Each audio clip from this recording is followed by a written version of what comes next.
घुटना, कंधा या कमर, चाहे जैसा हो दर्द, डॉक्टर ऑर्थो आपको देता है दर्द से पूरी आजादी, एक भरपूर जिंदगी।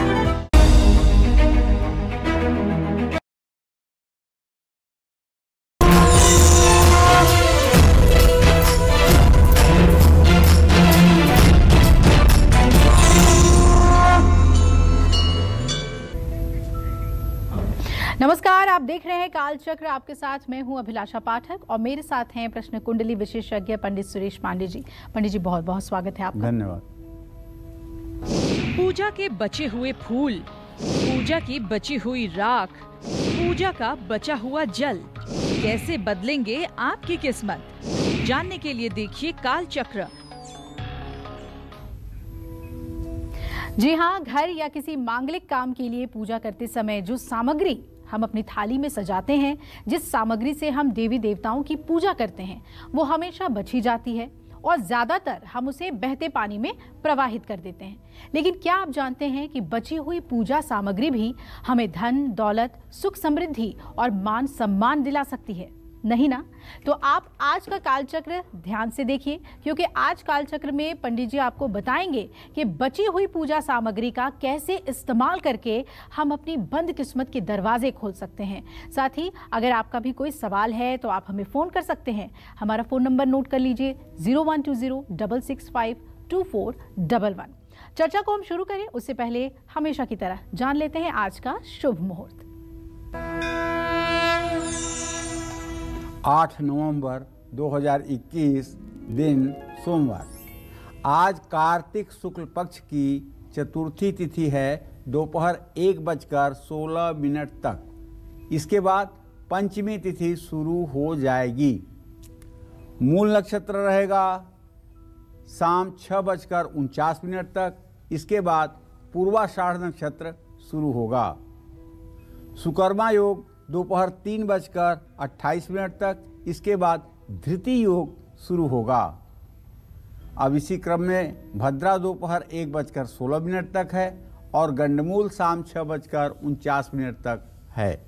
आज के कुछ अशुभ मुहूर्त भी हैं, जैसे राहु काल जान लीजिए सुबह 7:30 बजे से 9 बजे तक, यमगंड काल सुबह 10:43 से 12:04 तक और गुलिक काल दोपहर 1:26 से 2:48 तक रहेगा। इन समयों में किसी नए कार्य का शुभारंभ ना करें। जय मां विंध्यवासिनी। अक्सर हमने देखा और सुना है कि पूजा या हवन में इस्तेमाल की गई या बची हुई पूजा सामग्री को लेकर लोग कंफ्यूज रहते हैं और सारी बची हुई पूजा सामग्री को जल में प्रवाहित कर देते हैं। लेकिन बची हुई पूजा सामग्री भी भाग्योदय करा सकती है। कैसे? यही आज हमारी चर्चा का विषय है। तो आइए चर्चा की शुरुआत करते हैं। और पंडित जी कहते हैं कि जो अखंडित चावल है वो पूजा में सबसे ज़्यादा ज़रूरी होता है और वो अखंडित चावल बच जाए तो वो लोग जल में ही उसे प्रवाहित करते हैं। क्या उसे हम बेहतर तरीके से इस्तेमाल तो नहीं कहना चाहिए, पूजा की चीज़ है, कैसे ये हमारे भाग्योदय में सहायक हो सकता है? अखंडित चावल को पंडिताई की भाषा में कहते हैं अक्षत। जी। अक्षत मतलब जो छत न हो। अखंडित आप इसीलिए कह रहे हैं ना कि वो टूटा हुआ नहीं है, इसीलिए वो अखंड है। तो इसका दूसरा नाम जो है अक्षत, गंधाक्षत, पुष्प, धूप, दीप, नैवेद्य, ऐसे अक्षत नाम से उसका प्रयोग किया जाता है। जी। तो कहना ये चाहता हूँ कि आप बची हुई पूजा सामग्री का क्या करते हैं? तो जाहिर सी बात है कि उसको नदी में प्रवाहित कर देते हैं या किसी पेड़ के नीचे, पीपल के पेड़ के नीचे रख देते हैं। कुछ लोग तो बुद्धिमान हैं, कूड़ेदान में भी डाल देते हैं। लेकिन क्या आपको पता है कि बची हुई पूजा सामग्री को अपने घर में, अलमारी में या पर्स में या पूजा स्थान में रखने से साल भर तक घर में बरकत और सुख समृद्धि बनी रहती है? सबसे पहले मैं बात करना चाहता हूँ चावल, अक्षत की। अक्षत यानी अखंडित चावलों की पूजा या हवन में इस्तेमाल हुए और बचे हुए चावल को नदी में प्रवाहित ना करें, बल्कि इसे लाल कपड़े में लपेटकर अपने धन रखने के स्थान पर रख लें। लेकिन रोज की पूजा में बचे हुए सामान का नहीं। रोज की पूजा में बचे हुए सामान का नहीं, बल्कि किसी अनुष्ठान, किसी यज्ञ इत्यादि के पूजन में बचा हुआ जो सामान हो, या दीपावली की पूजा में जो बचा हुआ सामान हो, उसको रखने से विशेष लाभ मिलता है।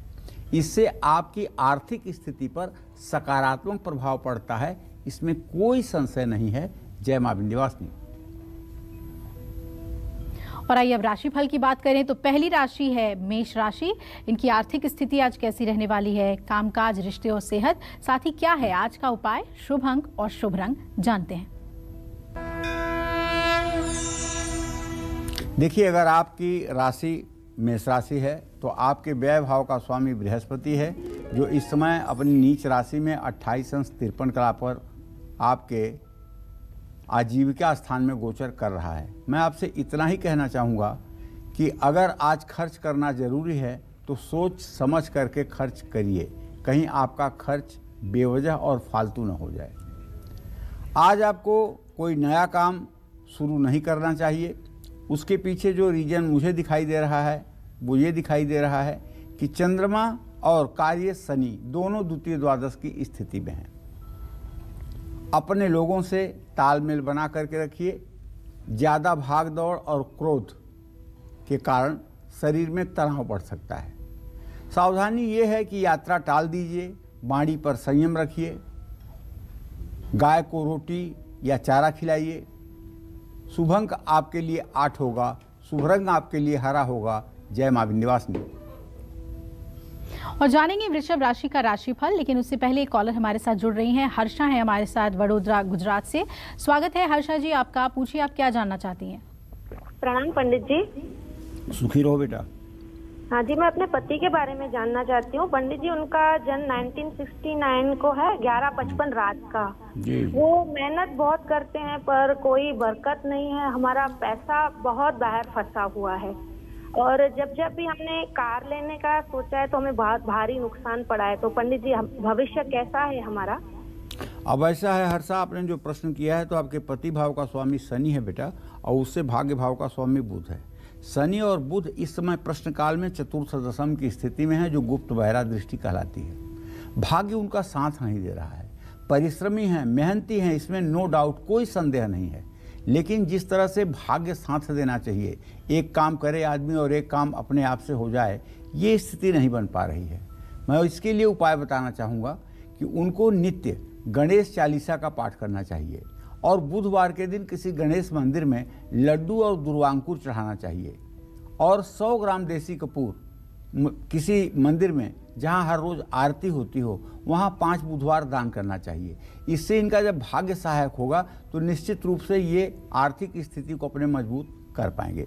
जहां तक आपने वाहन के लिए प्रश्न पूछा है तो देखो, चंद्रमा से प्रश्न होने के कारण चतुर्थ भाव का स्वामी बृहस्पति हुआ और बृहस्पति अभी नीच राशि में है। लेकिन मैं पूरी दावे के साथ कह सकता हूं 12 अप्रैल 2022 के बाद आप वाहन खरीद लोगे, इसमें कोई दो राय नहीं है और किसी तरह से कोई अड़चन नहीं आएगी। 12 अप्रैल 2022 के बाद 1 महीने 1.5 महीने के अंतर्गत आपका अपना वाहन हो जाएगा। जय मां विंध्यवासिनी। तो पूजा पाठ में बची हुई सामग्री से हम कैसे अपनी किस्मत को बदल सकते हैं, धन और समृद्धि पा सकते हैं, आज हम पंडित जी से यही जान रहे हैं। तो पंडित जी हम नारियल की बात कर लेते हैं। कलश पर नारियल की स्थापना होती है और भी कई विधियों में आपने बताया है नारियल का इस्तेमाल करने के लिए। तो अगर नारियल बचा हुआ हो तो उससे भी जुड़ा हुआ कोई उपाय हो तो बताएं। अब देखो, ऐसा है अभिलाषा, नारियल को कहते हैं श्रीफल जी। श्री माने लक्ष्मी। नारियल एक तरह से लक्ष्मी का ही स्वरूप है और ये सनातन धर्म में बहुत ही पुनीत और पवित्र माना जाता है। पुनीत और पवित्र माने जाने का मतलब है कि देवी देवताओं की प्रतिष्ठा या तो सुपारी में की जाती है जी। और या तो नारियल में की जाती है और या तो गाय के गोबर में की जाती है। अब तीसरा कोई माई का लाल विद्वान हो तो बता दे कि हाँ, और तीसरे किसी चीज में की जाती है जी। गाय के गोबर में गौरी, सुपारी में गणेश नवग्रह और भैरव, ये सब सुपारी में। खोडस मातृका, सप्तघृत मातृका, चतुष्षष्ठी योगिनी, सब सुपारी के साथ। वास्तु देवता सब सुपारी के साथ जी। और नारियल भगवती दुर्गा का, मतलब ये ऐसी चीज है जिसमें हम देवियों की स्थापना करते हैं, शक्ति की स्थापना करते हैं, इसलिए इसकी पवित्रता, इसका महत्व तो अपने आप जग जाहिर हो जाता है जी। तो दूसरी जो बची हुई पूजन सामग्री की चीज है जिसका इस्तेमाल आपका भाग्य बदल सकता है, वो है नारियल। पूजा में इस्तेमाल हुए नारियल को फोड़ करके उसका प्रसाद बांट दें, एक तो नियम ये है।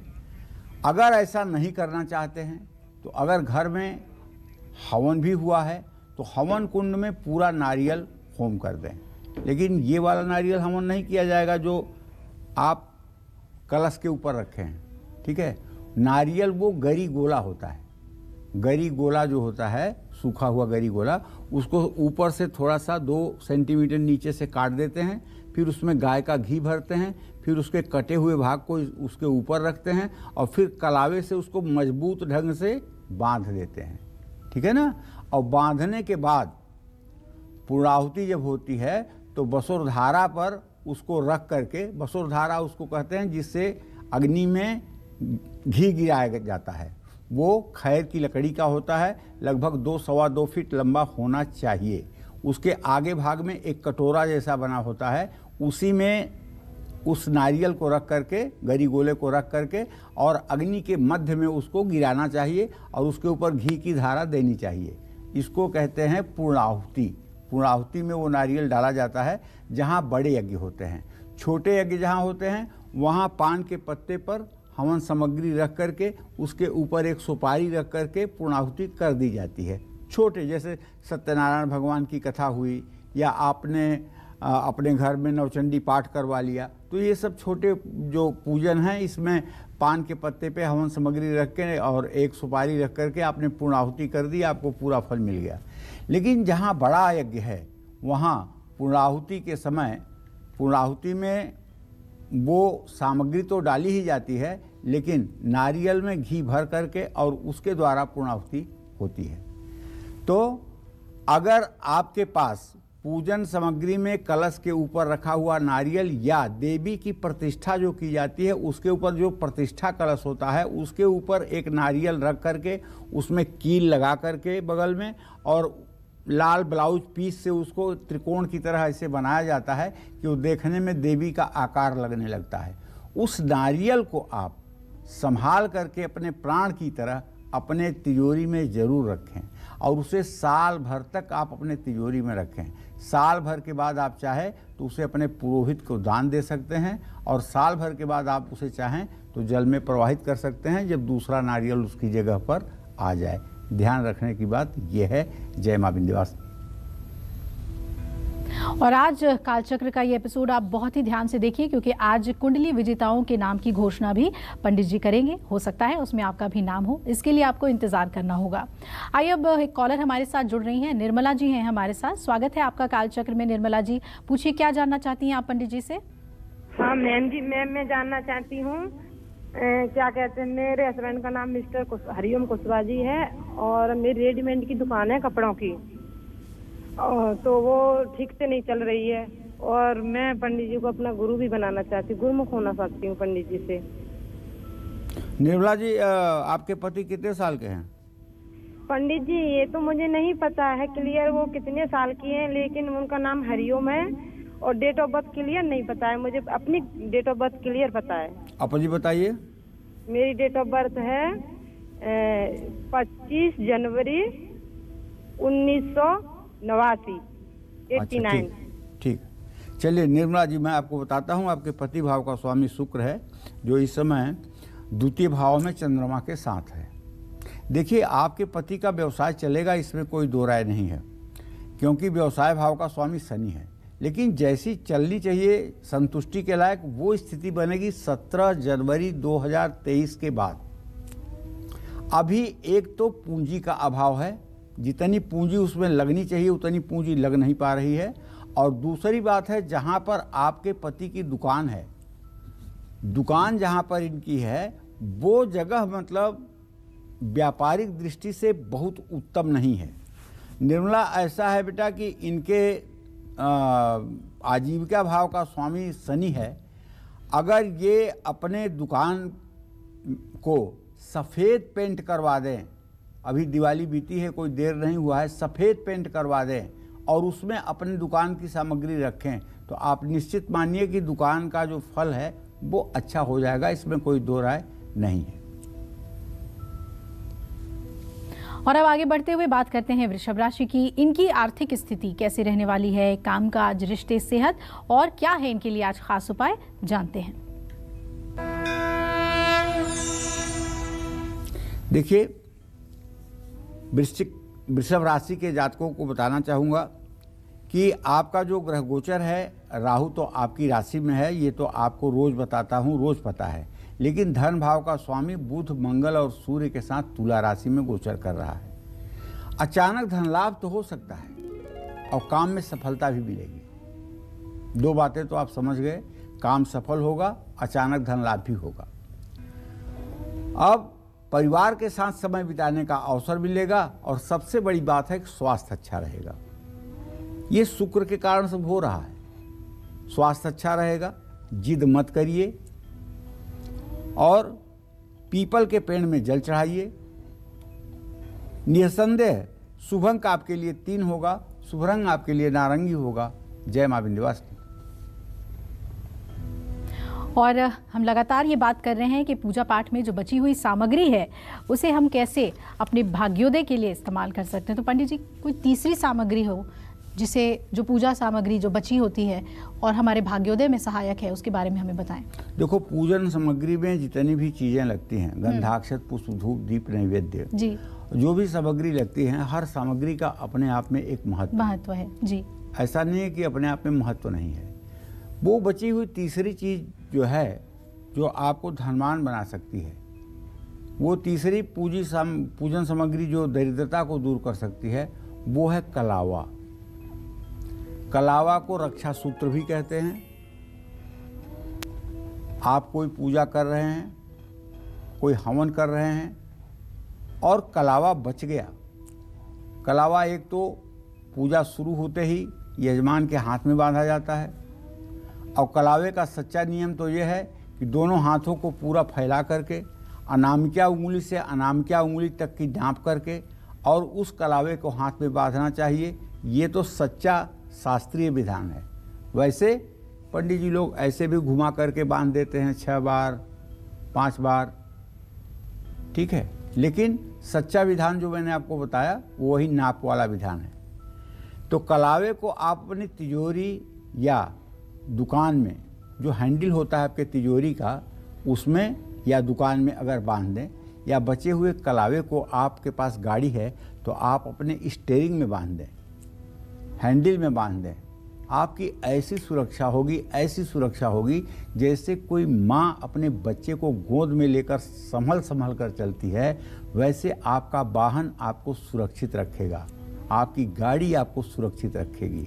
अगर पूजन सामग्री से बचा हुआ कलावा है, चुन्नी है और उसको ले जा कर के आप अपने गाड़ी के स्टीयरिंग में बांध रहे हैं, तो आप विश्वास करिए आप छोटा काम नहीं कर रहे हैं, आप दुर्गा की स्थापना कर रहे हैं और आप सुरक्षित रहेंगे, आप सेफ रहेंगे। धनवान होना तो छोटी बात है, अगर आप सुरक्षित हैं ये दुनिया की सबसे बड़ी बात है। और अगर आप सुरक्षित हैं तभी धन भी काम आएगा, आप ही नहीं सुरक्षित हैं तो धन क्या काम आएगा।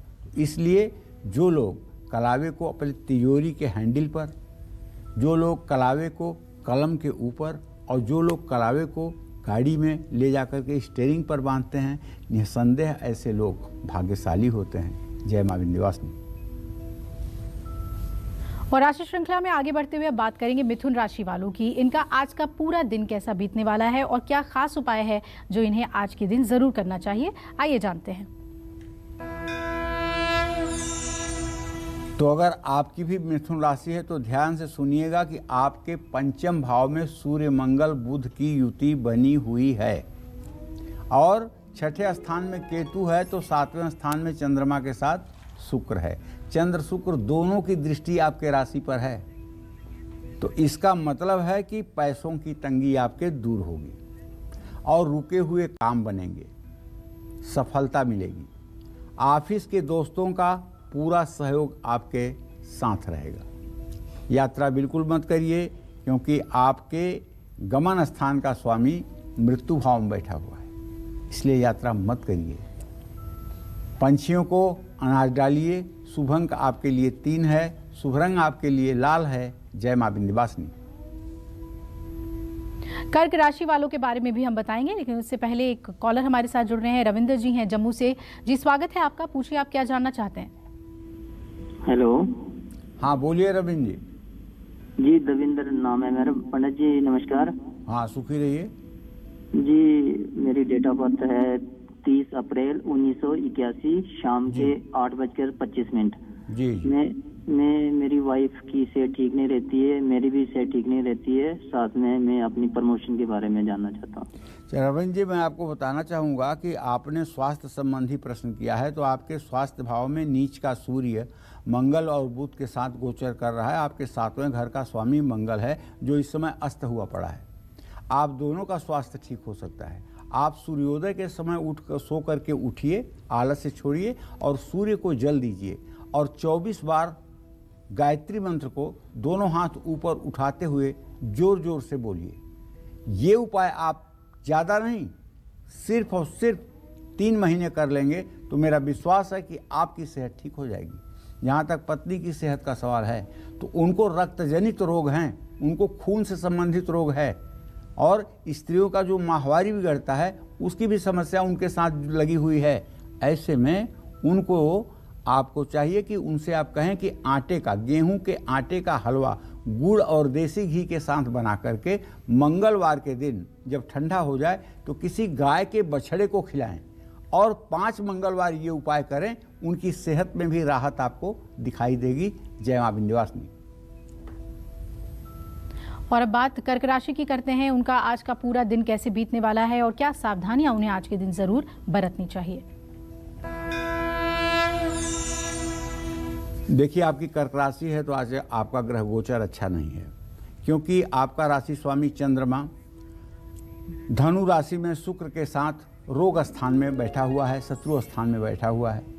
ये आपके खर्च को बेवजह बढ़ा देगा और मैं तो आपको सलाह दूंगा कि आज कोई नया काम आप शुरू न करें। किसी करीबी के कारण आपका मन दुखी हो सकता है, पेट में तकलीफ बढ़ सकती है। यात्रा टाल दें, गाय को चारा खिलाएं। शुभ अंक आपके लिए 8 है। शुभ रंग आपके लिए गुलाबी है। जय मां विंध्यवासिनी। पूजा पाठ करते समय आप भी कई तरह की पूजा सामग्री का इस्तेमाल करते होंगे। जाहिर सी बात है कि पूजा के बाद वो सामग्री बच भी जाती होगी, तो अब उसी बची हुई पूजा सामग्री से कैसे आपकी किस्मत चमक सकती है, यही आज काल चक्र में हम पंडित जी से जान रहे हैं। तो चलिए अपनी चर्चा को आगे बढ़ाते हैं। और पूजा करते समय हम देवी देवताओं को रोली से तिलक करते हैं और तिलक करने के बाद जो रोली या कुमकुम बच जाता है उसका हमें पंडित जी क्या करना चाहिए, इसके बारे में बताएं। देखिए, चंदनम वंदते नित्यम पवित्रम पापनाशनम आपदम हरते नित्यम लक्ष्मीर्वसतु सर्वदा। रोली वो चौथी हुई पूजन सामग्री है जिसका इस्तेमाल आपको पूजा के बाद अपने जीवन में करना चाहिए। ये आपको धनवान भी बना सकता है, श्रीमान भी बना सकता है। पूजा में कुमकुम या रोली अक्सर बच जाती है। पूजा के बाद घर की महिलाएं बची हुई रोली को अपनी मांग में लगा लेती हैं, इससे उन्हें अखंड सौभाग्य की प्राप्ति होगी। या फिर बची हुई रोली को संभाल कर रख दें और जब भी घर से कोई चीज़, नई चीज़ खरीदें, इसी रोली से उन चीज़ों पर स्वास्तिक का चिन्ह बनाएं। इससे घर में धन वैभव का हमेशा वास रहेगा। और कहीं शुभ कार्य में अगर आप निकल रहे हैं तो उस रोली से अगर आप अपने माथे पर तिलक करके जाएंगे, जत्र योगेश्वर कृष्ण जत्र पार्थ धनुर्धर तत्र श्री विजय और भूतिर्ध्रुवा नीतिर्मतिर्मम। यात्रा के प्रस्थान के पहले अपने मन में सोचिए कि जहाँ भगवान योगेश्वर कृष्ण हैं और जहाँ रथ पर विराजमान अर्जुन हैं, ऐसे दोनों लोग जहाँ उपस्थित रहेंगे वहाँ विजय श्री मिल करके ही रहेगी। इसलिए भगवान श्री कृष्ण अर्जुन सहित मेरे हृदय में विराजमान हों और मेरे समस्त कार्यों के साक्षी बने। इस भाव को सोचते हुए जब आप माथे पर रोली का तिलक करके घर से निकलेंगे तो निसंदेह चारों दिशाओं में आपके यश कीर्ति का विस्तार होगा और सफलता आपके कदम चूमेगी। लेकिन रोली लगाने का मतलब ये नहीं है कि यहाँ से लगाना शुरू किया और एकदम ब्रह्मांड तक लगा दिया। रोली का मतलब है कि एक लाल चंदन का प्रतीक, बहुत ज़्यादा बड़ा चंदन लगाना कोई बहुत बड़े वैभव की बात नहीं है। चंदन माने चंदन का प्रतीक, जो हमारी भ्रिकुटी है, त्रिकुटी जिसको कहते हैं, दोनों आँखों के मध्य का जो स्थान है, यही चंदन लगाने का स्थान है। भगवान शिव की तीसरी आँख जहाँ है वही चंदन लगाने का स्थान है।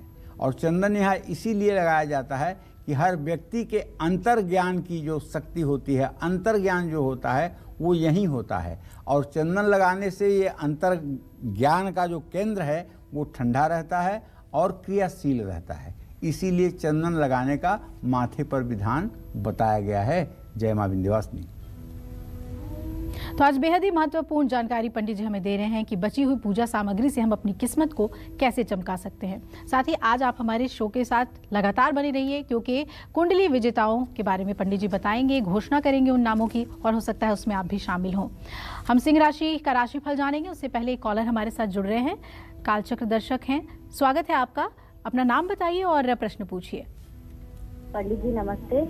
नमस्ते। मेरा नाम चंदा है। मेरा सवाल पंडित जी मेरे पति के लिए है, जिनका जन्म 27 मार्च 1981 है जी। और दोपहर 2:42 पर शुक्रवार के दिन। पंडित जी प्राइवेट जॉब कर रहे, अच्छी है, बस एक हाथ से पैसा आता है, एक हाथ से चला जाता है, और 99% पे काम रुक जाते हैं, चाहे घर हो, चाहे घर को बनाना हो, कुछ भी हो, 99% पे रुक जाता है।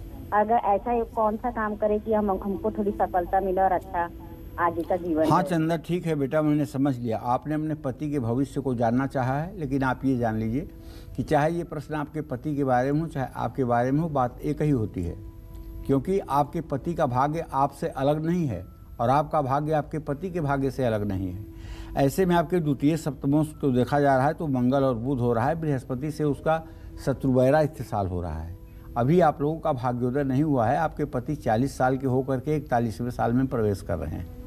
उनका भाग्योदय हो जाए, इसके लिए उन्हें एक सोना, एक तांबा और एक चांदी, 3 तार जो है आपस में लपेट कर और उसको ज्वाइंट करवा करके रविवार के दिन शुक्ल पक्ष में उनके दाहिने हाथ की अनामिका उंगली में धारण करवाओ। गारंटी के साथ उनकी किस्मत चमक जाएगी, इसमें कोई दो राय नहीं है। और जो कह रहे हो कि 99% पर उनका काम रुक जाता है, तो वो रुकावट भी इससे दूर होगी। लेकिन उसके लिए एक काम आपको करना होगा। वो काम ये है कि शनिवार की शाम आप पीपल के नीचे जाकर के एक सरसों के तेल का दिया जलाइएगा और कच्चे सूत से 7 परिक्रमा पीपल की करिएगा। ये उपाय आप करना शुरू कर दीजिए। और शनिवार को किसी दीनहीन गरीब आदमी को भोजन अगर आप करवाइएगा श्रद्धापूर्वक, तो 7 शनिवार के बाद वैसे भी आपका भाग्योदय हो जाएगा। चंदा, इस बात का ध्यान रखना, उपाय भले छोटे हैं लेकिन परिणाम इनका जरूर बड़ा है, इसमें कोई दो राय नहीं है। जय मां विंध्यवासिनी। और आइए बात करते हैं हम सिंह राशि वालों की, जानते हैं उनका राशिफल, पूरा दिन कैसा बीतने वाला है और कौन सी सावधानियां इन्हें आज जरूर बरतनी चाहिए। इधर बीच काफी दिनों से आपको रोज बता रहा हूं ना कि आपका ग्रह गोचर ठीक नहीं है। 20 से 21 दिन तो हो ही गए ये बताते हुए कि आपका ग्रह गोचर ठीक नहीं है। तो सचमुच में ठीक नहीं है, क्योंकि जब सिंह राशि का स्वामी सूर्य अपनी नीच राशि में है तो इसको कैसे ठीक कहा जाए। और चतुर्थ भाव में शनि की स्थिति और शनि की पूरी दृष्टि सूर्य के ऊपर, ये तो नीम पर करेला चढ़ गया ना। तो आज आपको चाहिए कि प्रॉपर्टी के किसी काम में आप पैसा ना लगाएं, वरना नुकसान होगा। और जो नौकरी पेशा लोग हैं उनको बताना चाहूँगा कि आपकी भी परेशानी बढ़ सकती है।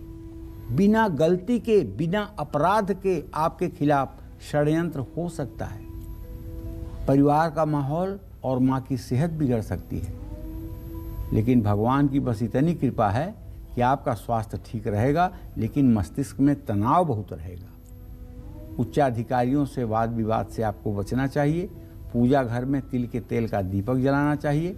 शुभ अंक आपके लिए 6 होगा, शुभ रंग आपके लिए आसमानी होगा। जय मां विंध्यवासिनी।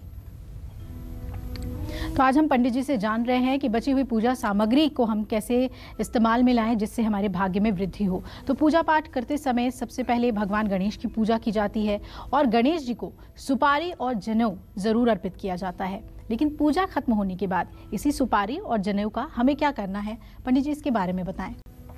देखिए, पूजन सामग्री में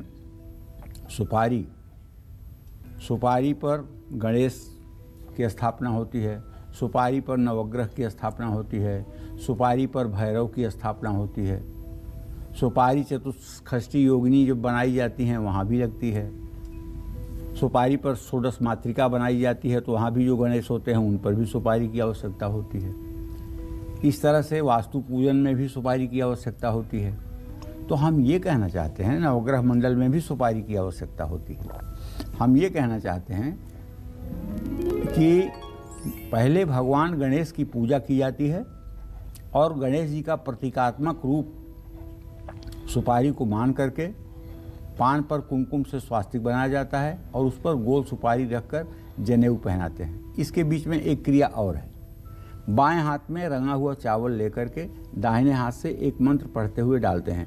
ओम मनोरजुतिर्जुखदाम माजस्य बृहस्पतिर्यज्ञमिमं सम्मिन् दधातु विश्वे देवासि हमादयन्ताम ओम प्रतिष्ठ।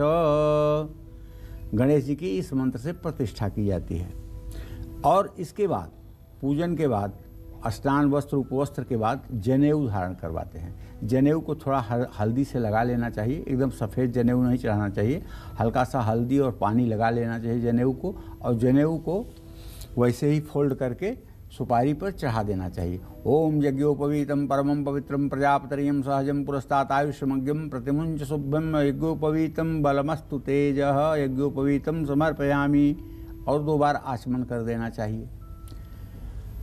और जब पूजन समाप्त हो जाए तो इस सुपारी और जनेऊ को आप लाल कपड़े में बांध करके अपने घर में रख सकते हैं। अगर आपका जनेऊ संस्कार हुआ है, अगर आप जनेऊ पहनते हैं और जनेऊ संस्कार का सम्मान आप जानते हैं तो आपको वो जनेऊ धारण भी कर लेना चाहिए। आपके उस जनेऊ के धारण करने से आपका हर प्रकार का मनोरथ पूरा हो जाएगा और एक दिव्य तेजस्विता आपके अंदर प्रवाहित होगी।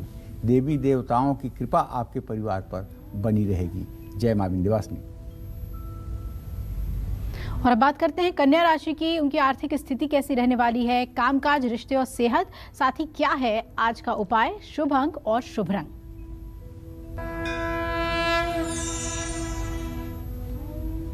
देखिए, अगर आपकी कन्या राशि है तो आपका राशि स्वामी बुध इस समय तुला राशि में धन स्थान में 9 अंश 21 कला पर गोचर कर रहा है।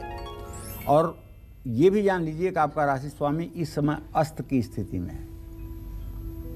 इसी अस्तत्व के कारण आपका जेब टाइट रहेगा, आपको पैसे की कमी महसूस होगी। और मैं आपसे एक बात और कहूँगा, जब आपका राशि स्वामी इस समय अस्त है तो बिना सोचे समझे कोई काम मत शुरू कीजिएगा, वरना भाग्य को आप दोष देंगे और काम बिगाड़ेंगे अपने से। दोस्तों और करीबियों से मुलाकात होगी, दोस्तों और करीबियों से मुलाकात करने का सौभाग्य प्राप्त होगा। अच्छी सेहत के लिए आपको व्यायाम करना चाहिए। प्रतिस्पर्धियों को कम न समझें। आज गणेश जी को दुर्वा चढ़ाएं। शुभ अंक आपके लिए 9 है, शुभ रंग आपके लिए पीला है। जय मां विंध्यवासिनी। और आज का कार्यक्रम बड़े ध्यान से देखिएगा क्योंकि आज कुंडली विजेताओं के नाम की घोषणा पंडित जी करने वाले हैं। हो सकता है उसमें आपका भी नाम हो। अब अपनी चर्चा पे लौटते हैं और बेहद ही अहम चर्चा हम कर रहे हैं कि पूजा पाठ में बची हुई सामग्री से कैसे हम अपनी किस्मत चमका सकते हैं, धन और समृद्धि पा सकते हैं। तो पंडित जी अब बात कर लेते हैं पुष्पों की, फूलों की, जो हम भगवान को अर्पित करते हैं। तो जो चढ़े हुए फूल हैं, क्या उससे भी सुख समृद्धि आ सकती है और हम अपनी किस्मत को चमका सकते हैं? देखो, अब वो छठी बची हुई जो चीज़ है वो है पूजन सामग्री, जिसका इस्तेमाल आपको सुख समृद्धि दिला सकता है। वो है फूल माला। पूजा में इस्तेमाल हुए फूल और माला अगर बच जाएं तो उनको अपने मुख्य द्वार पर आप बंधनवार की तरह बांध कर लटका दें। इससे आपके पूरे परिवार के दुख समाप्त होंगे। अगर उसे नहीं रखना है तो एक बड़ा सा गमला घर में रखें जिसमें थोड़ी सी बालू रखें और उसी में फूल को डाल करके थोड़ा सा पानी डाल दें। वो गमला जिसमें आप थोड़ी सी बालू रखे हैं उसमें जब आप फूल डाल देंगे तो फूल कुछ ही दिनों के अंदर उस मिट्टी में मिल जाएगा और वो उस बालू को उर्वरावान बना देगा और किसी तरह का प्रदूषण भी नहीं होगा। किसी गमले में या बगीचे में या खेत में इसको फैला देना चाहिए, जो सृष्टि के लिए अच्छा भी रहेगा और इसका दुरुपयोग और इसका अपमान भी नहीं होगा। पूजा के फूल और माला नए पौधे बनकर आपके साथ हमेशा रहेंगे। लेकिन अगर मान लीजिए कमल का फूल आपने चढ़ाया है महालक्ष्मी को, या महालक्ष्मी की स्थापना आपने कमल के फूल पर की है, तो मैं आपसे कहूँगा कि दूसरे दिन उस कमल के फूल को उठा करके श्रद्धापूर्वक एक लाल कपड़े में उसे रख करके और अपने धन रखने के स्थान पर रख लीजिए और इसे अगली दिवाली तक रहने दीजिए। अगली दिवाली के बाद जब भाई दूज आएगी उस दिन इसको कहीं जल में या किसी गमले में रख करके पानी डाल दीजिएगा, तब तक ये आपके सौभाग्य को आगे बढ़ाता रहेगा। जय मां विंध्यवासिनी। और अब इंतजार कर रहे हैं तुला राशि के लोग, उनका राशिफल जानते हैं। आज का पूरा दिन कैसा बीतने वाला है और क्या है खास उपाय।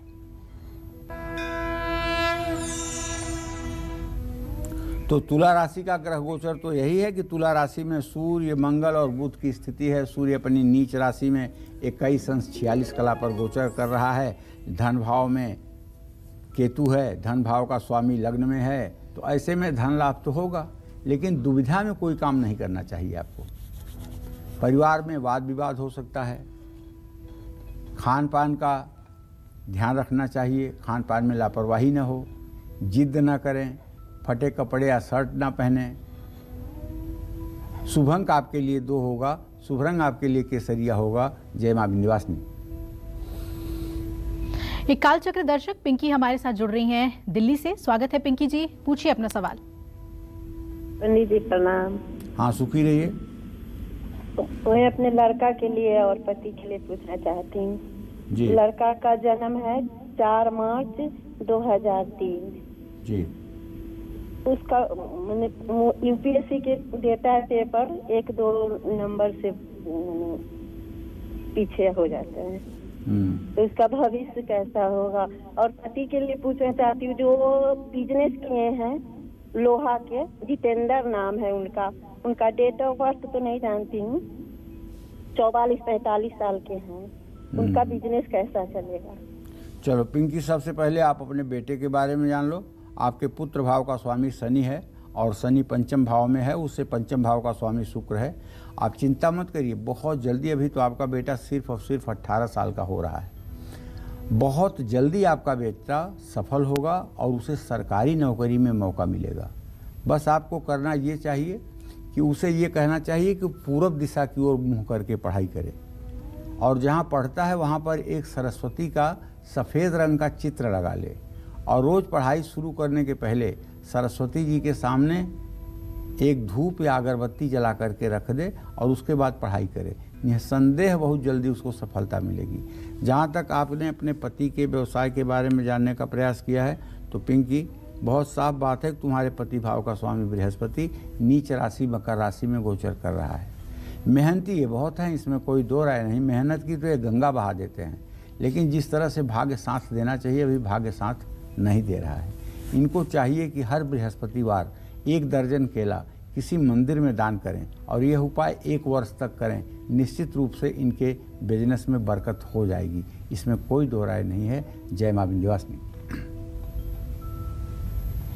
और आइए अब पंडित जी से चर्चा को आगे बढ़ाते हैं। बची हुई पूजा सामग्री से कैसे हम अपनी किस्मत बेहतर बना सकते हैं, पंडित जी आज हमें बता रहे हैं। तो पंडित जी, नवरात्र में या फिर ऐसे भी माता रानी की पूजा के बाद चुनरी हमारे पास बच जाती है, तो ये चुनरी कितनी चमत्कारी साबित हो सकती है? अगर कोई उपाय है तो जरूर बताइए। देखिए, ऐसा है, ध्वजा नारियल आन चढ़ावे, विध समेत पूजन करवावे, निश्चय हों प्रसन्न भवानी, पुत्र देहि ताकह गुण खानी। जो लोग नारियल, चुनरी, ध्वजा ये सब चीज़ें ले जाकर सिद्ध पीठ में देवियों को समर्पित करते हैं। देवी प्रसन्न होकर के ऐसे लोगों के कुल की वृद्धि करती है और उन्हें गुणवान और चिरंजीवी पुत्र देती है। अब 7वीं बची हुई पूजा सामग्री के बारे में आपको बताना चाहूँगा कि 7वीं जो पूजा की बची हुई सामग्री है वो माँ दुर्गा की कृपा कैसे दिला सकता है। वो है नवरात्र के समय पूजा में चुनरी का जो इस्तेमाल होता है, किया जाता है। नवमी के हवन के बाद माँ को अर्पित की गई चुनरी अपनी तिजोरी में रखना चाहिए या घर में नई गाड़ी आए तो उस पर बांध देना चाहिए। इससे आपके और परिवार पर माँ दुर्गा की हमेशा कृपा बनी रहेगी। जय माँ विंध्यवासिनी। राशि श्रृंखला में आगे बढ़ते हैं और अब बात करते हैं वृश्चिक राशि वालों की कि आज इनका पूरा दिन कैसा बीतने वाला है और कौन सी सावधानियां इन्हें आज के दिन जरूर बरतनी चाहिए। आइए जानते हैं। चलिए, तो वृश्चिक राशि में केतु की स्थिति है भाई। धन भाव में चंद्र शुक्र हैं और व्यय भाव में सूर्य मंगल बुध। तो आप भी समझ गए होंगे कि मैं क्या कहना चाहता हूँ। मैं यही कहना चाहता हूँ कि फिजूल खर्ची से आप बचिए, कानूनी मामलों में बिल्कुल सावधानी बरतिए, दोस्तों और करीबियों से मुलाकात होगी, स्वास्थ्य अच्छा रहेगा। लेकिन लापरवाही बिल्कुल नहीं होनी चाहिए। वाद विवाद से बचने की कोशिश करिए, किसी भूखे व्यक्ति की मदद करिए। शुभ अंक आपके लिए 5 है, शुभ रंग आपके लिए नीला है। जय मां विंध्यवासिनी। अब बात करेंगे धनु राशि वालों की और साथ ही आप हमारे साथ बने रहिएगा क्योंकि कुंडली विजेताओं के नाम की भी घोषणा पंडित जी करेंगे। तो चलिए पहले जान लेते हैं धनु राशि का राशिफल। उनका आज का पूरा दिन कैसा बीतने वाला है और क्या खास उपाय आज के दिन जरूर करने चाहिए। धनु राशि में इस समय चंद्रमा और शुक्र दोनों ग्रहों की युति बनी हुई है और ये चंद्रमा धनु राशि के जातकों के लिए मृत्यु भाव का स्वामी है और ये शुक्र धनु राशि के जातकों के लिए आमदनी का भी स्वामी है और रोग शत्रु स्थान का भी स्वामी है। तो इनका मिलना अच्छा नहीं है। ये ज़रूरत से ज़्यादा खर्च कराएंगे। क्षमता से ज़्यादा काम अपने हाथ में मत लीजिएगा, वरना आपका अच्छा किया हुआ भी बेकार हो जाएगा। आपके कारण परिवार में कलह बढ़ सकती है, इस बात का भी ध्यान रखिएगा। चोट चपेट लगने की संभावना है। यात्रा टाल दीजिएगा, गुस्से पर काबू रखिएगा। चींटियों को आटा शक्कर डालिएगा। शुभ अंक आपके लिए 5 होगा, शुभ रंग आपके लिए सफेद होगा। जय मां विंध्यवासिनी। और आइए अब जानते हैं आज के कुंडली विजेताओं के नाम। तो पंडित जी कौन है हमारे पहले कुंडली विजेता? पहले कुंडली विजेता हैं प्रबुद्ध पुंडीर। 13 फरवरी 1988 6:20 सुबह अलीगढ़ से इन्होंने हमें पत्र लिखा है और ये कुंडली विजेता हैं हमारे। मैंने इनके प्रश्नों का जवाब लिखा है और ये जवाब अगर आप ठीक ढंग से अपने ऊपर लागू करेंगे तो मुझे विश्वास है कि आपकी मनोकामना पूरी होगी। जय मां विंध्यवासिनी। और चलिए एक कॉलर हमारे साथ जुड़ रहे हैं जयपुर राजस्थान से। लोकेंद्र जी हैं, स्वागत है लोकेंद्र, पूछिए क्या जानना चाहते हैं। जी नमस्कार। हाँ नमस्कार। जी कुछ पैसा इधर उधर दिया हुआ है, वो वापस आएगा कि नहीं आएगा समझ में नहीं आ रहा। आप कितने साल के हैं? मैं 66 साल का। चलिए मैं आपको लोकेंद्र जी बताता हूँ कि आपके धन भाव का स्वामी जो है वो है शुक्र और आपके प्रश्न लग्न का स्वामी मंगल। मंगल और शुक्र की तृतीय एकादश स्थिति है। जितना पैसा आपने दिया है उसमें से लगभग 70 से 75% पैसा आपका वापस आएगा। 25% पैसा जो लोग देने की स्थिति में नहीं हैं वहाँ से वापस नहीं आएगा। आपको चाहिए अगर अपना पैसा तो आप रोज़ 1 लोटा तांबे के लोटे में जल भरिए, उसमें 21 लाल मिर्च के दाने डालिए और 21 लाल मिर्च के दाने डाल करके सूर्य देव की तरफ मुँह करके ओम ब्रह्म स्वरूपिणे सूर्य नारायणाय नमः ऐसा कहते हुए 3 बार में पूरे जल को सूर्य के सामने गिराइए और ये उपाय 6 महीने तक करिए। जो लोग आपका पैसा नहीं देना चाहते हैं, बेईमानी करना चाहते हैं, भगवान सूर्य की कृपा से उनका भी मन मस्तिष्क बदलेगा और आपका पैसा मिलेगा। और आइए अब बात कर लेते हैं मकर राशि वालों की। आज का उनका पूरा दिन कैसा बीतने वाला है, भाग्य कितना साथ देगा, जानते हैं।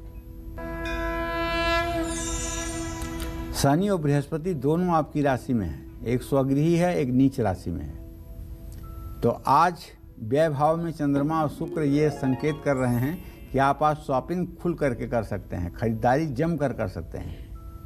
जहाँ तक आपके वर्क फ्रंट की बात है, कामकाज की बात है, तो निर्धारित काम समय पर आप पूरा कर लेंगे। अच्छी बात है ना। शादी की बात पक्की हो सकती है। पत्नी का स्वास्थ्य थोड़ा सा बिगड़ सकता है। यात्रा मत करिए भाई, पीने के पानी की व्यवस्था करिए। शुभ अंक आपके लिए 7 है, शुभ रंग आपके लिए लाल है। जय मां विंध्यवासिनी।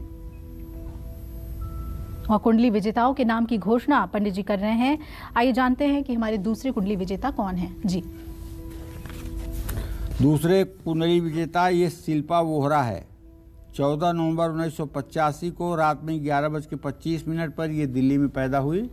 शिल्पा ने जो भी अपने बारे में जानना चाहा है, मैंने उसका सटीक उत्तर लिख करके रखा है और ये कुंडली आप तक शीघ्र पहुंचेगी। आप उपाय करेंगे, आपको सफलता मिलेगी।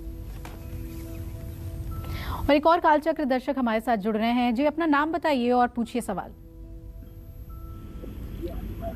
मैं ख्याली दत्त सती बोल रहा हूँ। कौन बोल रहे हैं? ख्याली दत्त सती बोल रहा हूँ सर, गाजियाबाद से। पंडित जी नमस्कार। नमस्कार। मैं अपने बेटे के बारे में जानना चाहता पंडित जी। मेरे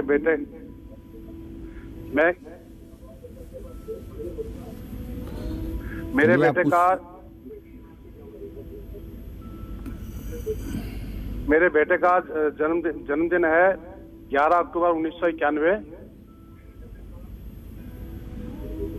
मेरे बेटे का जन्मदिन 11 अक्टूबर 1991 है। चलिए, आप कुछ नहीं जानना चाहते हैं, छोड़िए, जाने दीजिए। चलिए आगे बढ़ते हैं, कुंभ राशि की बात करते हैं। कुंभ राशि वालों का आज का दिन कैसा बीतने वाला है, कौन से खास उपाय उन्हें आज के दिन जरूर करने चाहिए, जानते हैं। देखिए, कुंभ राशि के जातकों को बताना चाहूँगा कि आपके द्वितीय भाव का स्वामी आपके लग्न में है।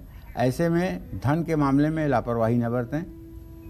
कामकाज की अगर बात है तो आपको कामकाज के मामले में मैं ये बताना चाहूँगा, हर काम में सफलता मिलेगी। बड़े बुजुर्गों का साथ मिलेगा। विचारों में अस्थिरता तनाव बढ़ा सकता है। आज अपनी वाणी पर काबू रखिए।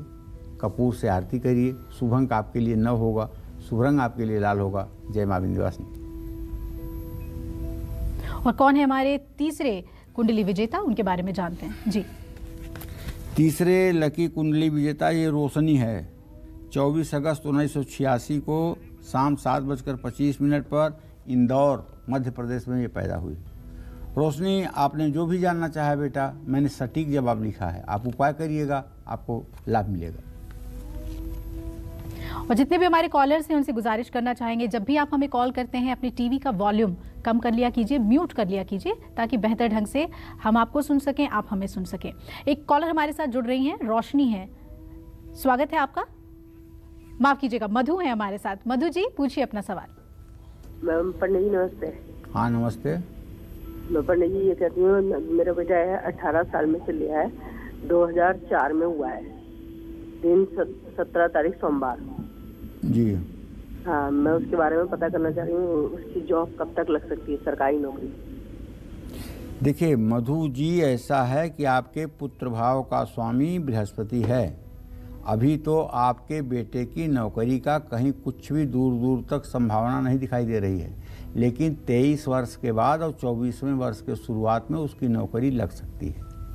अभी से आप उसको कहिए कि वो मंगलवार का व्रत किया करे, हनुमान चालीसा का पाठ किया करे, तब सरकारी नौकरी जरूर मिलेगी। जल्दी शादी, मनचाहा जीवन साथी, सुखी वैवाहिक जीवन और अखंड सौभाग्य के लिए किसी बची हुई पूजा सामग्री का इस्तेमाल करना चाहिए। आइए जानते हैं पंडित जी से। जी देखिए, मैं आपसे कहना चाहूँगा कि बची हुई जो भी पूजा सामग्री है जिसका इस्तेमाल आपको अखंड सौभाग्य दिला सकता है, वो है नवरात्र में बची हुई पूजा की बिंदी, मेहंदी। नवरात्र के 9 दिनों में माँ दुर्गा का श्रृंगार किया जाता है और श्रृंगार सामग्री के बच जाने पर इसे कुंवारी लड़कियों और विवाहित स्त्रियों को इस्तेमाल करना चाहिए। इससे कुंवारी कन्याओं को जल्दी शादी होगी, उनको योगी जीवन साथी मिलेगा और विवाहित स्त्रियों को बिंदी मेहंदी लगाने से अखंड सौभाग्य की प्राप्ति होगी। सिंदूर भी बचता है तो उसे भी पूर्ण पवित्रता के साथ स्वीकार कर लेना चाहिए और उसे सुहागन महिलाओं को शुभ अवसर पर प्रयोग करना चाहिए। जय मां विंध्यवासिनी। तो चलिए अब जान लेते हैं मीन राशि वालों का राशिफल। आज का उनका भाग्य कितना मजबूत है और क्या कोई खास उपाय है जो आज उनके दिन को बेहतर बना सकता है, जानते हैं। मीन राशि के पराक्रम स्थान में राहु है और मीन राशि के भाग्य स्थान में केतु है और मीन राशि का स्वामी बृहस्पति इस समय अपनी नीच राशि में एकादश भाव में है। ऐसे में फिजूल खर्ची बढ़ेगी। प्रॉपर्टी से जुड़ा कोई नया काम न करें और किसी करीबी के कारण मन को ठेस पहुंच सकता है।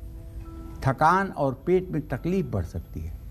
वाद विवाद से बिल्कुल बचें और फीके पड़ चुके कपड़े घर से निकाल दें। शुभ अंक आपके लिए 1 है, शुभ रंग आपके लिए हरा है। जय मां विंध्यवासिनी। तो पंडित जी, हमेशा ही मन में कन्फ्यूजन रहता था लोगों के कि पूजा की बची हुई सामग्री को क्या करें, प्रवाहित करें और कैसे उसका निस्तारण करें, लेकिन आज हमने ये जाना कि पूजा की सामग्री को निस्तारण करने की ज़रूरत नहीं, उसे रख के भी हम अपने भाग्य को बदल सकते हैं। बहुत बहुत शुक्रिया आपका इतनी अहम जानकारी देने के लिए। तो हम उम्मीद करते हैं आपको आज का हमारा विषय बहुत पसंद आया होगा। कल फिर एक नए विषय और आपकी परेशानियों को दूर करने के लिए ढेरों उपाय लेकर हम हाजिर होंगे पंडित सुरेश पांडे जी के साथ। तब तक कालचक्र की पूरी टीम को दीजिए इजाजत और देश दुनिया की खबरों के लिए आप जरूर देखते रहिए News 24। नमस्कार। खास जड़ी बूटियों से बना पेट सफा आयुर्वेदिक चूर्ण आज ही ले आएं। पेट सफा पहली रात से ही असर दिखाता है और इसकी आदत भी नहीं पड़ती। पेट सफा, हर रोग दफा।